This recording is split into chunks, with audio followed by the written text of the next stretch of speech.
Okay, mabilis na update lang sa PTC. Siguro mga 10 minutes lang. At baka nauubusan na rin ako ng idea sa title ng mga YouTube videos natin, no? Ayoko naman mag-title ng clickbait. So, yung ano lang, yung kung ano lang nakikita natin sa market, ayun lang ita-title natin sa YouTube videos natin. Pero anyway, nagkakaroon na tayo ng bounce sa wakas dito. Hindi natin ma-expect siguro na magbe-breakout agad to. Mag-breakout. Meron tayong kailangan abangan din dito na potential na kailangan ma-confirm muna natin na ganitong gagawin, no? Kasi meron tayong inaabangan na 5 waves dito na puro overlaps na meron tayong 1, 2, 3, 4, 5 potentially ganyan ang itsura o baka dito baka ganyan ang itsura, hindi natin sure. So pag mga diagonal lines, medyo varying yung ano yan, yung mga prices niyan. At ang kalabasan, mahirap mag-long or mag-short. Okay? So para masabi natin na confirmed natin ang some sort of 5 waves dito na ending diagonal 1, 2, 3, 4, 5 na ganon, kailangan makita natin itong first na bagsak na to ma-overlap natin itong part na to, no? So hindi pa natin na-overlap dito. Alisin ko lang siguro to, hindi natin kailangan to. Ang dami ko palang drawing, no? Alisin ko lang saglit lahat kasi nag-check ako ng mga possible move ni BTC kahapon, no? Kahapon. So lagay lang natin ang drawing na ganyan na mabilis. Yan. Tapos basically siguro ganyan. O baka pwedeng baka hindi na to, no? Baka hindi na falling wedge, no? So last time mukha siyang falling wedge, ngayon mukhang hindi na ganyan ang itsura, no? Mukhang hindi na siya falling wedge, para na siyang some sort of expanding wedge siguro.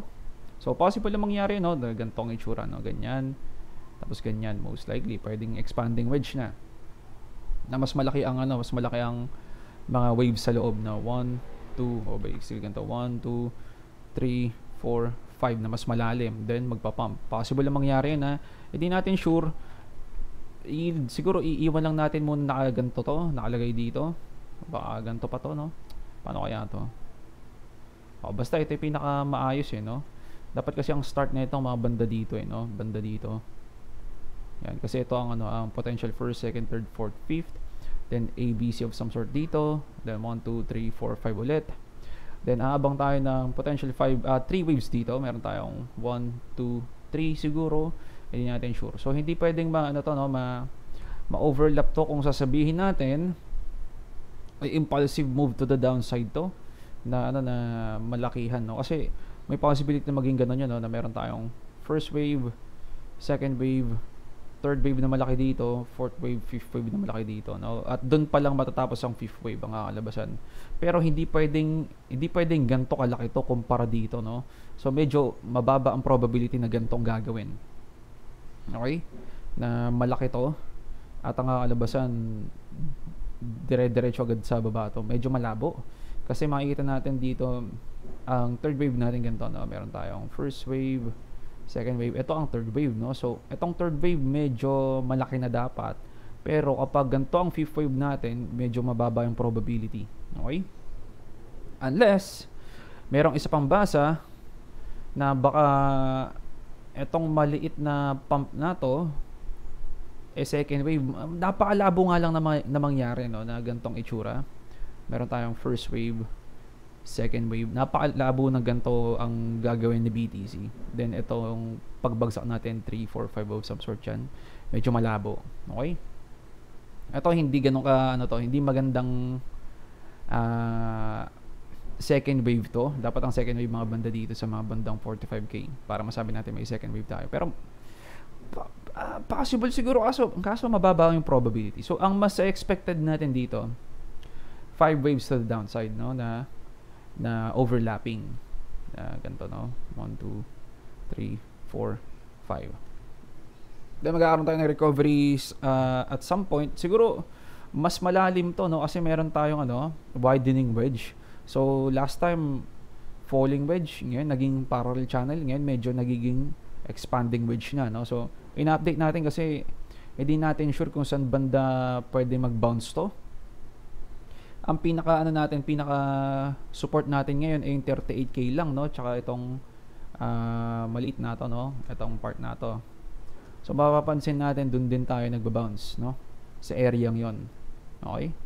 kung titignan natin sa fibs to, kung meron tayong fifth wave dito of some sort, ang kakalabasan meron tayong target sa 0.618. So titignan natin dito, mula dito sa 1 wave papuntang 3 wave, ito hanggang dito, makita natin doon tayo around nagte-trade.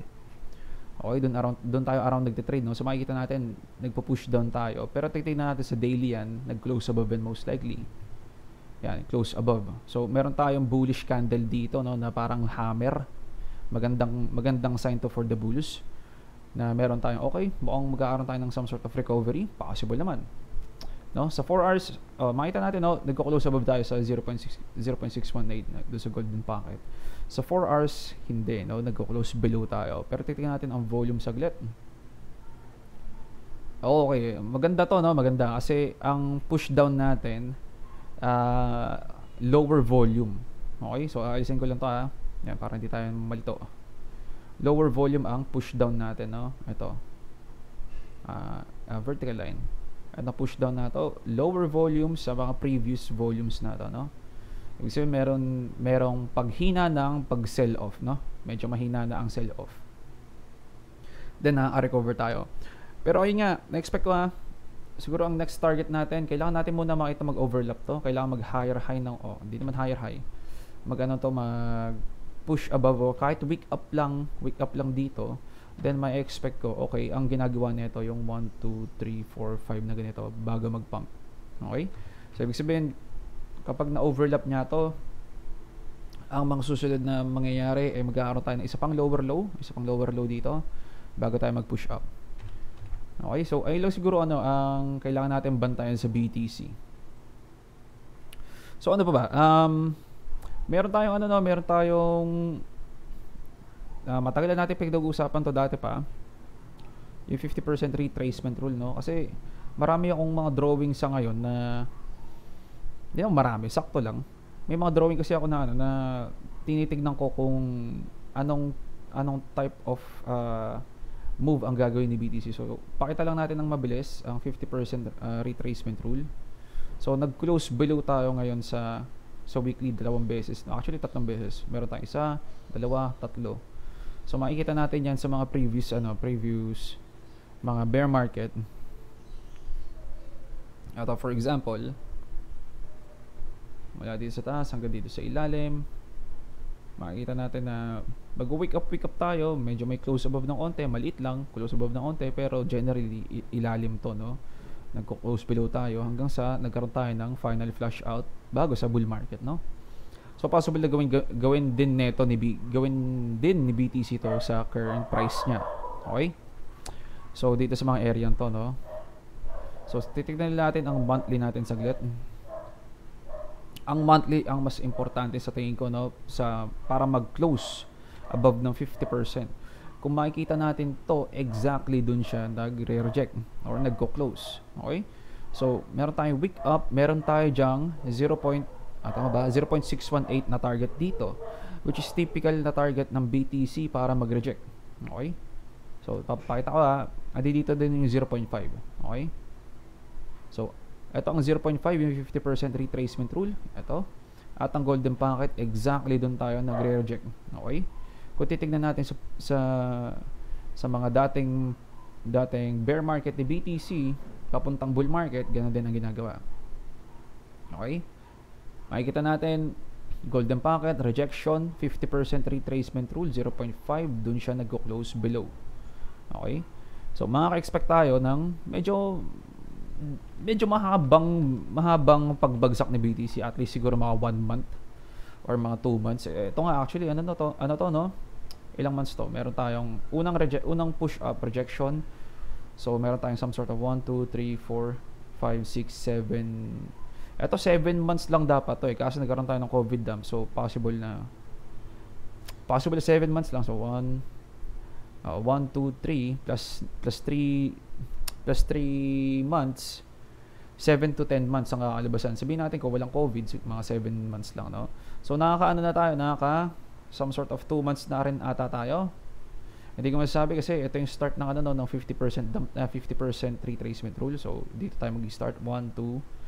Medyo mahaba pa to. Meron pa tayong mga Mga around 5 months to 8 months, no?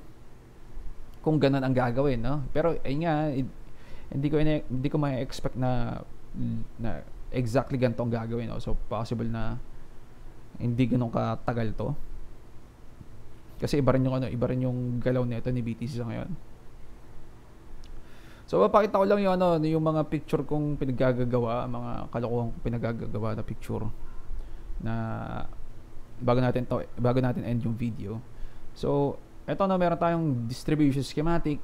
Makikita natin clear yung distribution schematic na meron tayong one wave, meron tayong meron tayong first top, buying climax dun sa first top, yan.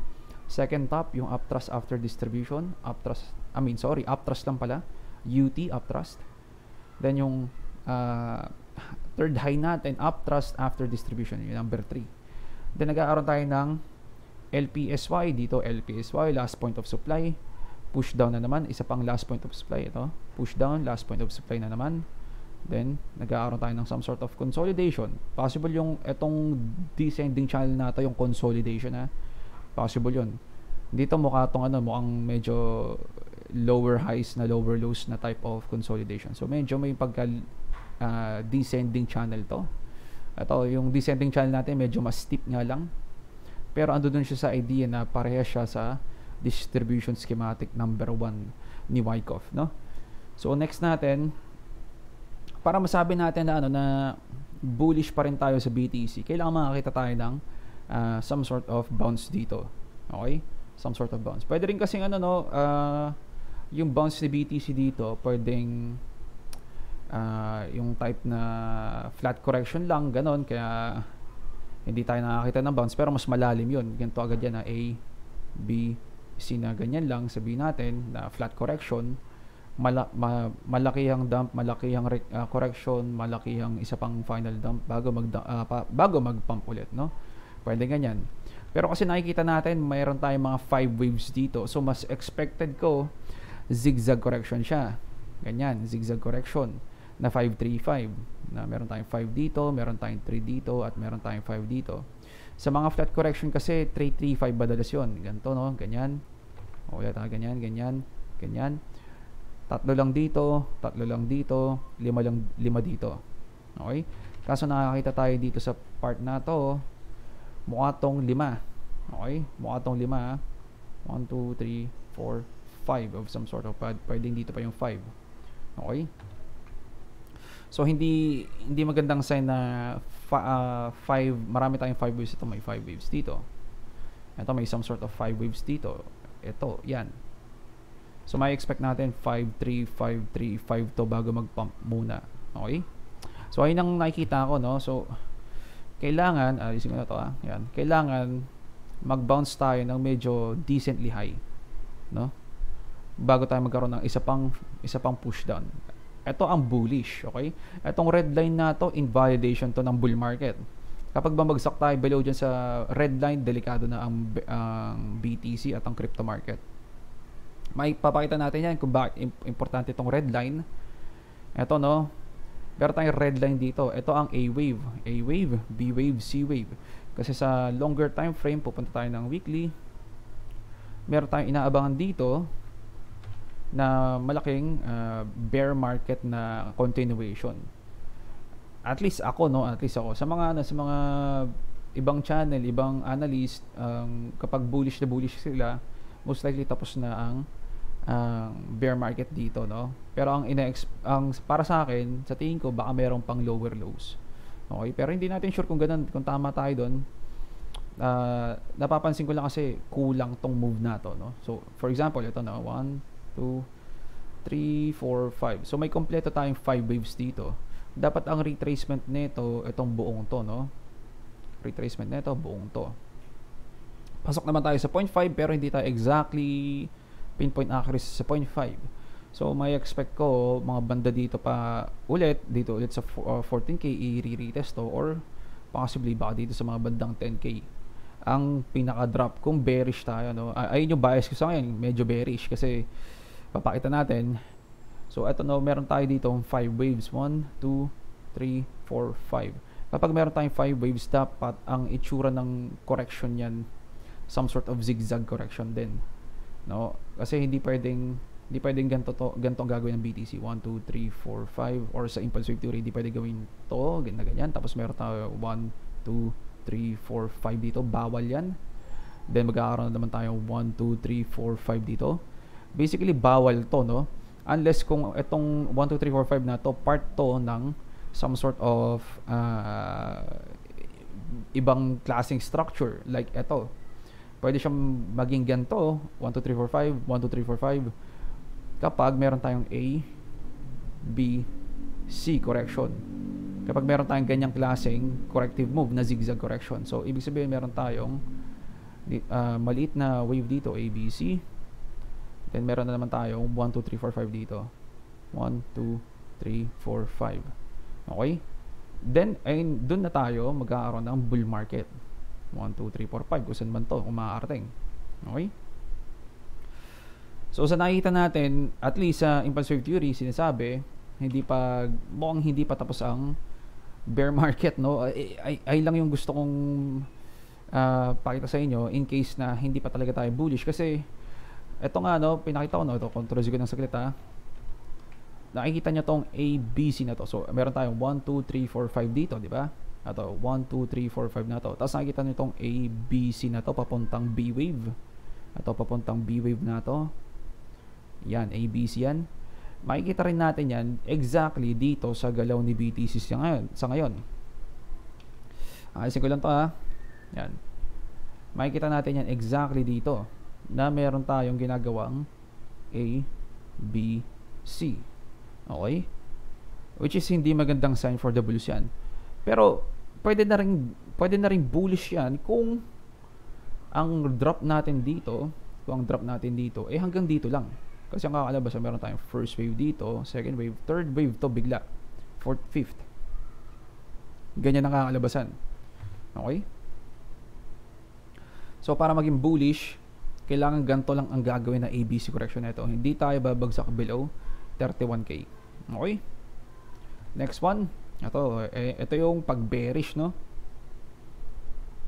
Kapag tayo lumagpas sa A wave, meron tayong invalidation dito kasi ang argument sa ngayon, ang naglalaban na argument sa bulls at bears, kung ABC lang ba to? ABC ba to? Or impulsive move ba to? Na meron tayong 1, 2, 3, 4, 5 dito of some sort. Baka higher targets to, no? Yan. Ganyan. At etong move na to sa push na to, mini wave 1 ng 3. Meron tayong mini wave 2, mini wave 3, mini wave 4, mini wave 5. Ganyan ang itsura. Para magkaroon tayo ng mas malaking third wave, which is bull market yon. Okay? So, kaya natin, ito ang inaabang natin, itong number 2. Okay? Kung dito lang ba tayo. Pero kapag lumagpas tayo dito, invalidated tong impulsive move na to. No? Kapag bumagsak tayo ng 31k. Okay? Kaya ito ang itsura niyan. Kapag bumagsak tayo below 31k, ito yung red line na to. Ito may expect natin ganito kalalaking dump. Okay? Pwedeng may mga times na na may mga variation ng pag-dump diyan na higher low. Okay? May variation katulad ng leading diagonal. Okay? Tandaan niyo yung leading diagonal, ha. Pwedeng itong buong to leading diagonal. Okay? Possible, ha, pwedeng itong buong to leading diagonal of some sort. So ibig sabihin, pwede tayo magkaroon ng tignan natin, ha. Ang problema dito, ano pa lang to, no? Pwede ba natin masabi ganito ang drawing? Ganyan ang drawing? Hindi ko sure, no? Pero parang tatlong waves pa lang to, no? So hindi siya, tinatry ko kung pwede kong mabilang na 5 waves na siya, no? Ganito, 1, 2, or ganito, no? Baka ganito itsura, 1, 2, 3, 4, 5. Kaso parang hindi. So ang nakita ko lang natin dito, 1, 2, 3 pa lang to, no? Then 4, 5 possible na ganyan kung magpo-push up. So makikita natin, hindi pa rin tayo dapat nagbe-break below. No, makikita natin dito, kung mag-break below tayo dito, medyo bearish yun. First sign ng bearishness, then babagsak tayo dito. magkakaroon tayo ng potential lower lows. So makita natin yan dito. Meron tayong ascending channel of some sort. Pero makikita nyo, no, kung i-google nyo yung mga ABC correction, gantong-ganto ang itsura ng mga ABC correction, na meron tayong ascending channel with ABC correction, then magdadump bigla-bigla. Okay? Or ganun din kapag pa-dump naman yung ano, or pa-descending channel naman, magpa-pump naman afterwards ang break niya, no? So mag-iingat tayo, no? Maraming first time si BTC at etong structure na to, ngayon pa lang natin makikita to sa galaw ni BTC. At lalo na kapag nag-breakdown tayo, no, first time makikita ng almost maraming tao yun na mag-aaron pa rin tayo ng lower lows kahit napakaganda na itong low na to. So, eto, no, sa impulse wave theory, kailangan natin bantayan to. Okay. So, wala tayong trading idea kasi sa tingin ko mag-aaron pa ng lower targets to. Hindi lang natin sure kung saan banda, pero baka banda 38k ata yan siguro. So, ang pinaka-low natin sa ngayon, 38,500. Meron tayo sa 38k area na pwedeng paglungan. No? Basically dito. Baka mag-wick down pa to dito.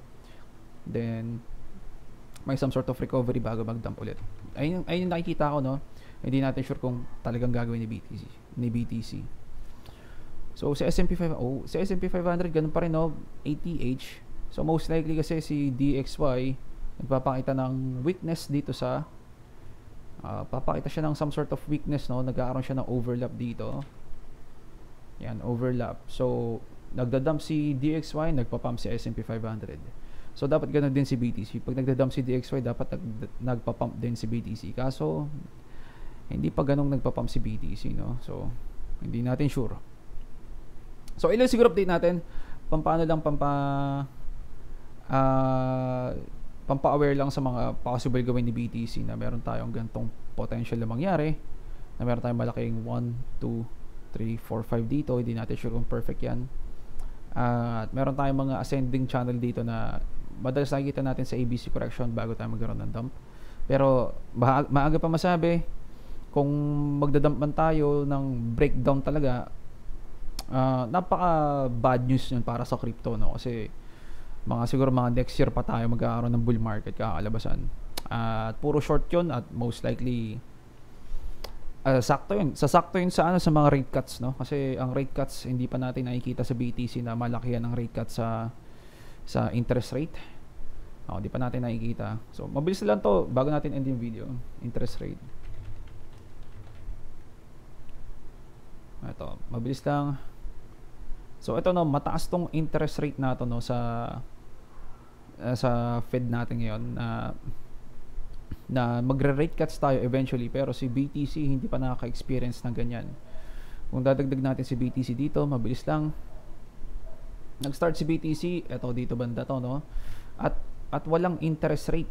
Basically 0.25 lang ang interest rate, no? Makikita natin puro pump to most likely. Hindi natin makikita dito kasi naka regular chart to most likely, pero nagpa-pump si BTC dito. Okay? Puro pump si BTC dito. Puro pump si BTC dito.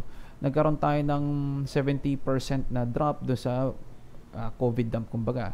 Kung kailan tayo nagkaroon ng matinding rate cuts bigla dito, doon din tayo nagkaroon ng 70% dump sa BTC. Then after niya maging flat ulit, yung naging stable ulit ang interest rates, nag-pump ulit tayo, no? So dito nagdadump tayo into rate hike, no? Into rate hike. So medyo may idea dito na ito, no? Medyo may idea dito na parang mag-aaroon pa tayo ng pagbagsak ng BTC sa rate cuts, no? So bakit ganoon? Bakit mag-aaroon tayo ng pagbagsak ng BTC sa rate cuts? Pabalik tayo dun sa teka lang, ha. So, kung titignan natin ang S&P 500 saglit, sa mga rate cuts natin, nag-aaroon tayo ng bear market. So, meron tayo dito, rate cuts, bear market. Rate cuts, bear market. Rate cut ng COVID dump, malaking dump sa S&P 500. Okay? So, ito hindi natin sure since medyo nasa flat area tayo or nagka-curve pa tayo. Maraming oras para makapag-pump pa si S&P 500. Nakapag ATH tayo. Okay? Pero in terms of impulse wave theory, makikita natin meron tong some sort of 1, 2, 3, 4, 5 ending structure to. Mukhang ending structure siya na si S&P 500. So, ang ATH nito okay lang. Ang problema dito, yung ATH niya malapit na sa overheating. Okay, malapit na siya sa overheating. Kapag nag-overheat na siya banda dito sa kung siya mga pump, sasakto siya most likely sa rate cuts. At doon mag-aaroon ng bear market si S&P 500 most likely. So ganun din dito, no? Pump, third wave, fifth wave. Then nagkaroon tayo ng fifth wave dito of some sort. Nag-rate cuts, nag-bear market. Magre-recover, isa pang bear market. So basically yan to, A, B, C correction pump. Okay? So yun na siguro update natin. Gusto ko lang i-point out no na medyo maraming magko-coincide kung magdadump man tayo sa BTC. Maraming magko-coincide na mga economic event kumbaga.